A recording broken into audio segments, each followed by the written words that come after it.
Islam holds the purpose of knowledge in high regard.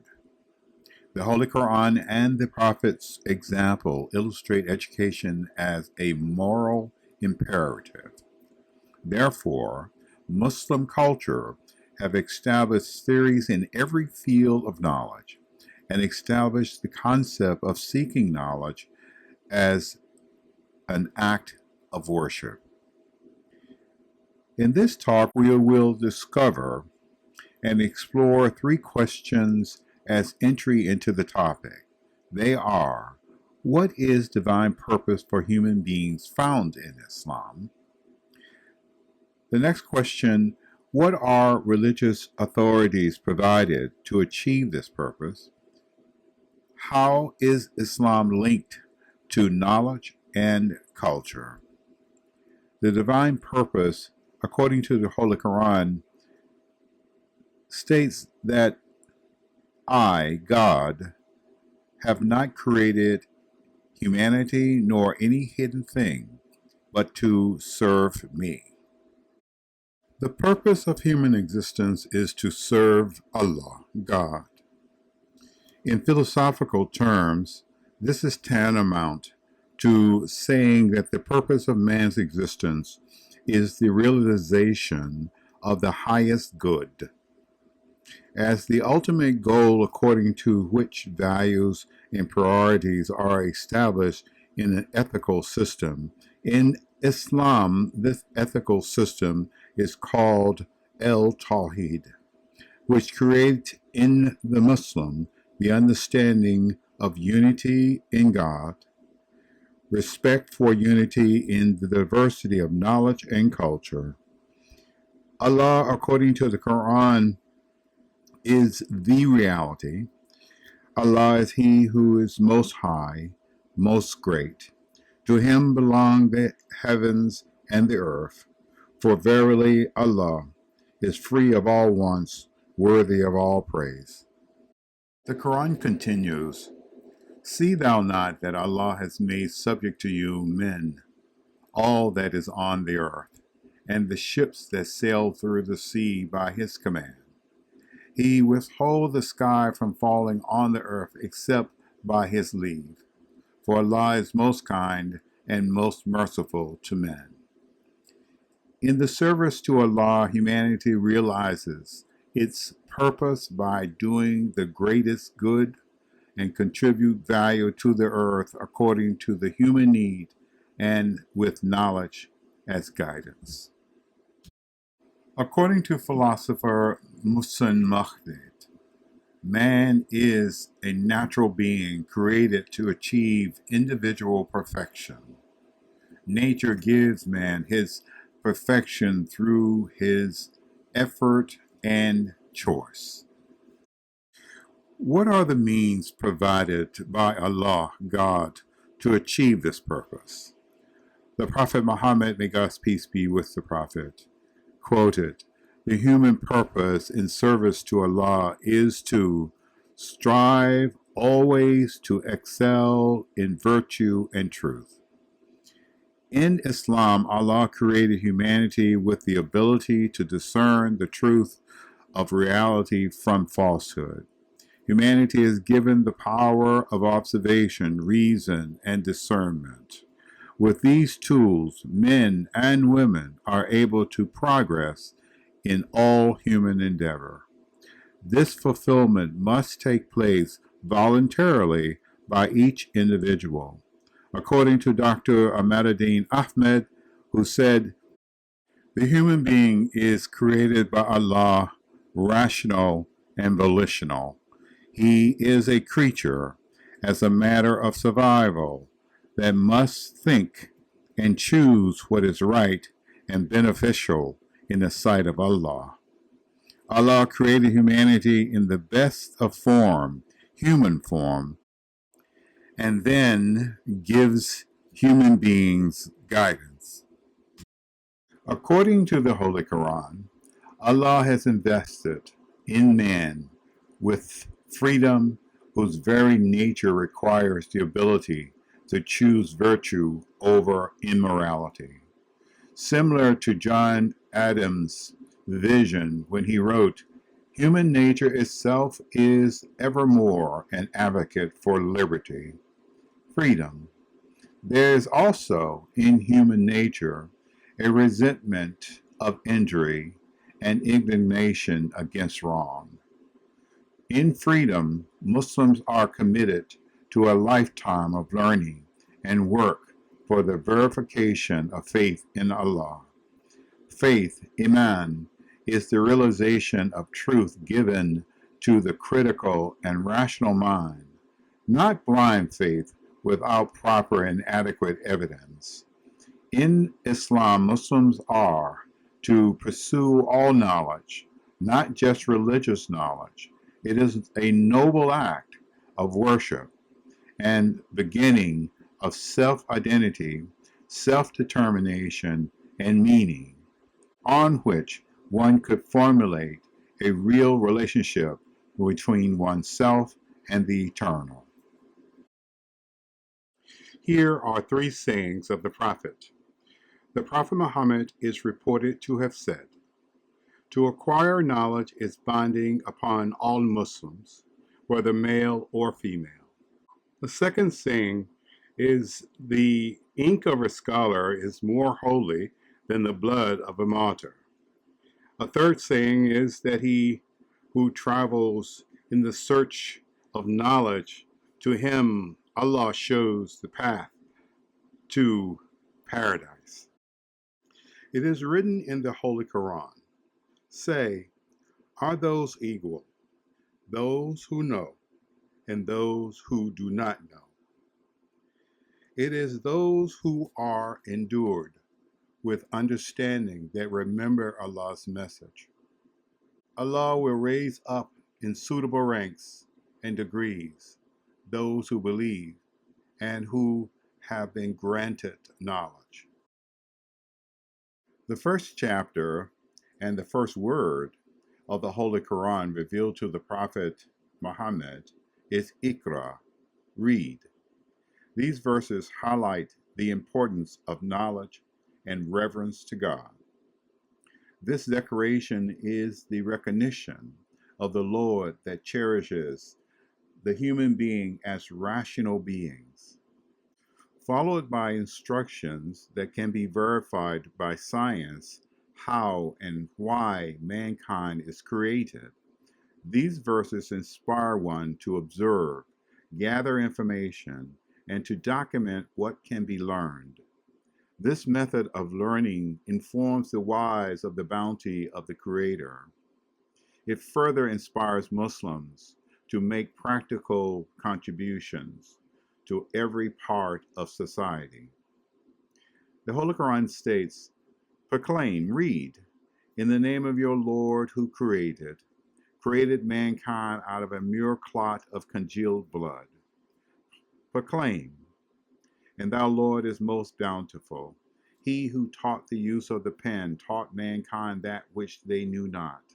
Nay, but mankind do transgress all bounds, in that they look upon themselves as self-sufficient." One is to read with consciousness of the Lord, cherisher and creator. The verses also direct readers to contemplate their own creation, mere clot of congealed blood. Progress is made through learning and applying knowledge. The Holy Quran further suggests that the Lord created the use of the pen in order to educate the human mind. It is indeed a divine directive that human beings read, write, and acquire knowledge in order to better understand reality. Yet human beings will transgress all bounds in looking upon themselves as self-sufficient without knowledge and respect for Allah. Acquiring knowledge is the beginning of faith. There are many verses in the Holy Quran that guides the reader to observe elements of Allah's creation, to give the believer knowledge of the world around him, adding to faith. Muslim scholar Afzal Rahman wrote, "God has placed the entire universe in the service of humanity. The Holy Quran says, He has subject to you the night and the day, the sun, the moon, and stars are in subjection by His command. Truly, in these are signs for men who are wise. The word subject philosophically means a thinking or feeling entity, the conscious mind, as opposed to anything external to the mind. This suggests that God created humanity, conscious, to grow in wisdom and knowledge by observation and reason. The Holy Quran states, It is He who made the stars as beacons for you that you may guide yourselves with their help through the dark spaces of land and sea. We detail our signs to people who know. The Holy Quran extends an invitation to the human mind directly. O humanity, if it be you can pass beyond the zones of the heavens and the earth, pass you, but not without authority shall you be able to pass. This verse suggests that with authority of truth and divine guidance, we can progress beyond all perceived limits.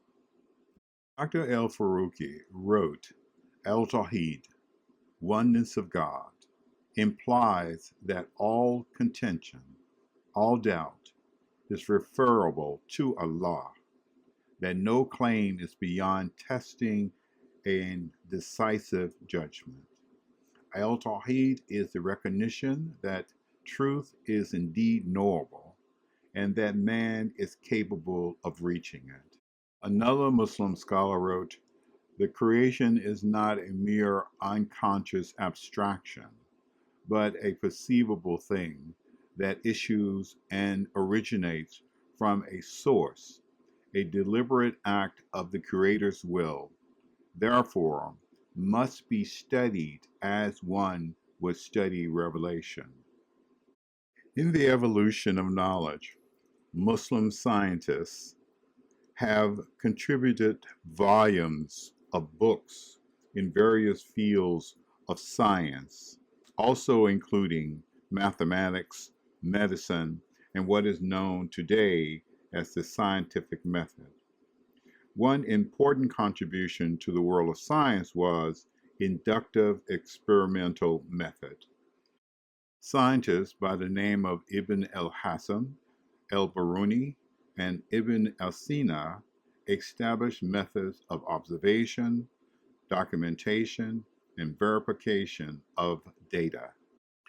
Ibn Hasan's scientific method consisted of the following procedures: explicit statement of the problem, tied to observation and to prove by experiment, testing and or criticism of a hypothesis using experimentation, interpretation of data and formulation of conclusions using mathematics, the publication of findings.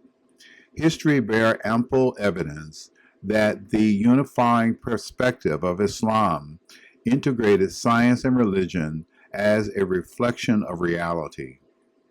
This Quranic inspired message is to acquire knowledge and is beginning of the fulfillment of the human purpose.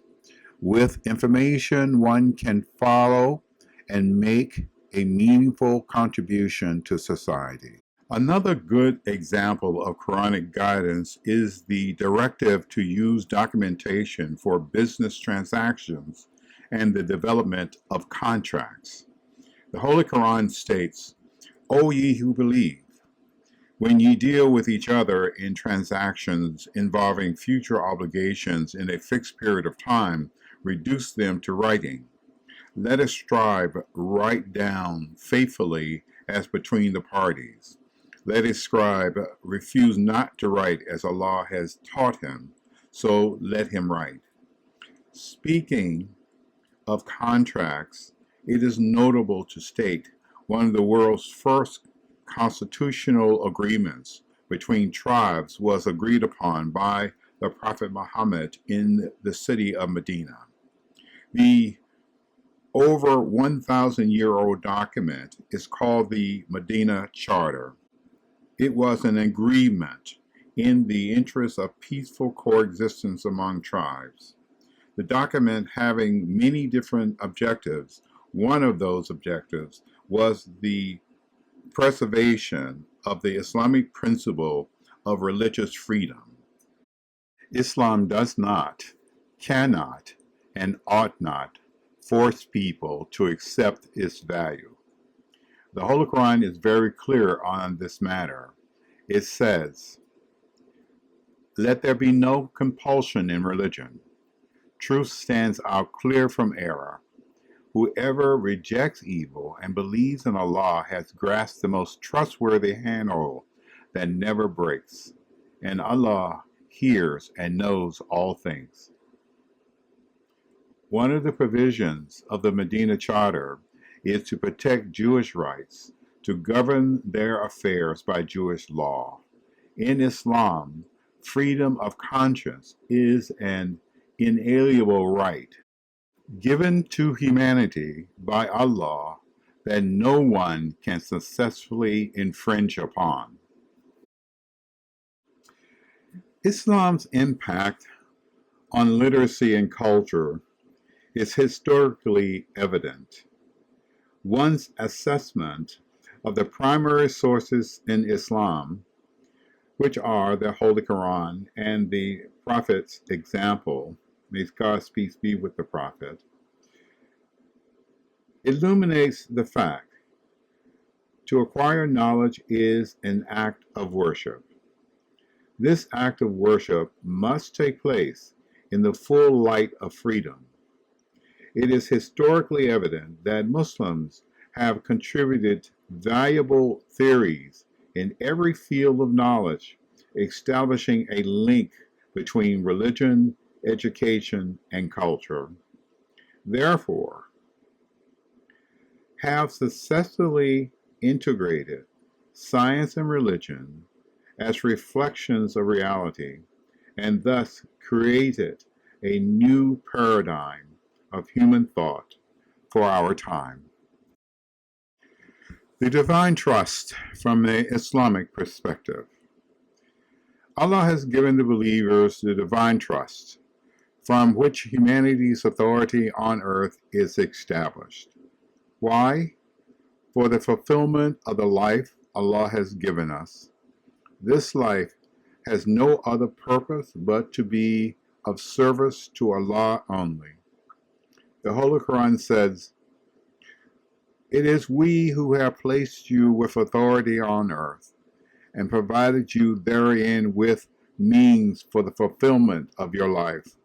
Small are the thanks that you give." The Holy Quran continues, "I have not created the jinn and humankind but to serve me." The Divine Trust Hadith, narrated by Abdullah ibn Abbas. The verse, "And no prophet could ever be false to his trust," was revealed about a red velvet when it was found missing on the day of Badr. Some people said perhaps the apostle of Allah, peace be with him, has taken it. So Allah the Exalted sent down, and no prophet could ever be false to his trust, to the end of the verse. The believers that honor Allah's trust placed on them will also be trustworthy in the community. This will also establish respect and opportunity in the community. El-Faruqi, a Muslim scholar, wrote, "Obedience to Allah and fulfillment of His command is humanity's reason for being. The divine trust is the fulfillment of the God's will, of Allah's will, whose very nature requires that it be realized in freedom. and humanity is the only creature capable of doing so. It is this exercise of human freedom regarding obedience to Allah's commandment that makes fulfillment of the commandment morally possible. To be moral, according to Webster, means relating to, dealing with, or capable of making distinctions between right and wrong conduct. To whatever extent we make right choices qualify us for greater service to Allah. Humanity fulfills the divine trust by choosing righteousness over corruption, for no other reason but to serve Allah. For right conduct is in itself its own reward. Morality is indeed a process of choosing one's way to success and freedom. Let me share with you an insertion from one of my favorite orators, Frederick Douglass, from his 4th of July address. In 1852, Douglass is reminding all Americans of their divine trust. His words are powerful.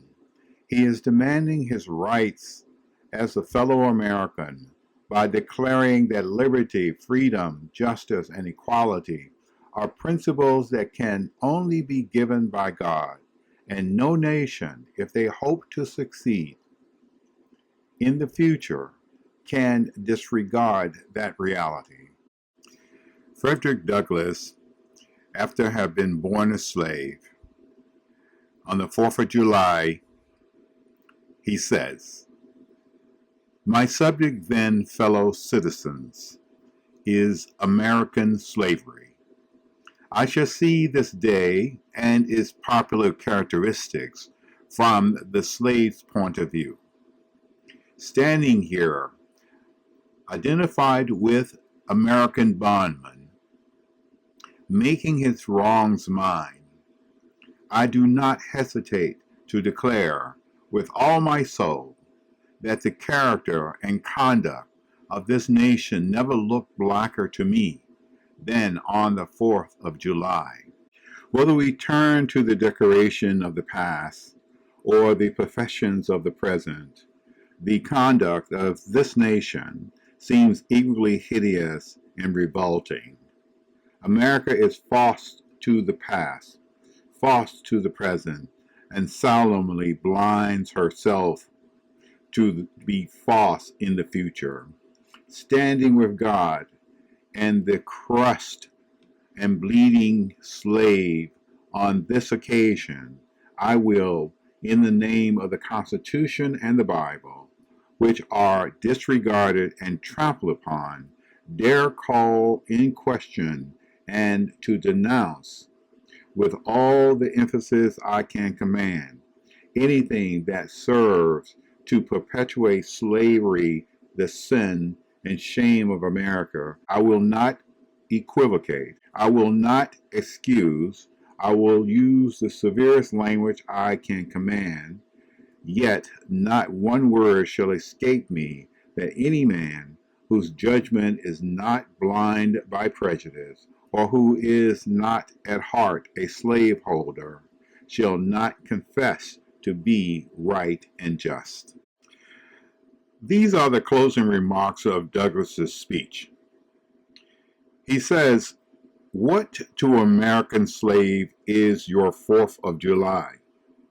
I answer, a day that reveals to him more than all other days of the year the gross injustice and cruelty to which he is the constant victim. To him, poor celebration is a sham. Your boasted liberty and unholy license, your natural greatness, swelling vanity, your sounds of rejoicing are empty and heartless, your denunciation of tyrants, brass-fronted impotence, your shouts of liberty and equality, hollow mockery, your prayers and hymns, your sermons and thanksgivings, with all hypocrisy thin veil to cover up crimes which would disgrace a nation of savages. There is not a nation on earth guilty of practices more shocking and bloody than are the people of these United States at this very hour. Go where you may, Douglas says. Reach where you will. Roam through all the monarchs and despotisms of the old world. Travel through South America. Search out every abuse, and when you have found at last, lay your facts by the side of everyday practices of this nation, and you will say with me that for revoking barbarity and shameless hypocrisy, America reigns without a rival. Douglas is reminding America of its ideals. He is clearly insisting that justice be done, demanding that we Americans hold those truths mentioned in the Declaration of Independence as America's divine trust. The Holy Quran in Islam gives Frederick Douglass additional support. It says, O ye who believe, fear your Lord, Allah, and always say a word directed to the right. Muslim scholar Ismail el-Faruqi wrote, humanity alone is capable of moral action. Only we could carry the divine trust from which heaven and earth shied away. Humanity, therefore, has cosmic significance. We are the only creature through whom the higher part of the divine will could be realized. To clarify humanity's reason for being, the Quran has asked mankind, would you then think that we have created you in vain? It is the unbeliever that thinks creation, humanity, has no purpose, and thusly no responsibility. However, to the contrary, life as we commonly know it obligates us. Life as we commonly understand it demands respect for the trust Allah has placed on every human being. To clarify humanity's reason for being, the Holy Quran has asked humanity, would you then think that we have created you in vain? The unbelievers deny the purpose for creating. The Quran turns to an assertive tone. Indeed, we have not created heaven and earth and all that is in between in vain. As to the content of the divine purpose, the Quran asserts, and I have not created man or jinn, except to worship and serve me. That is to say, we must strive to serve the greater good. This is the meaning of worship and service. This is the meaning of worship and service. Quran gives further elaboration to this idea. It is He who created heavens and earth, that you, mankind, may prove yourselves in His eyes, in Allah's eyes, worthy of the deed. It is He who made you His vicegerent on earth, that ye may try to prove yourselves worthy of all that He has bestowed upon you. To the service of Allah, humanity is made capable.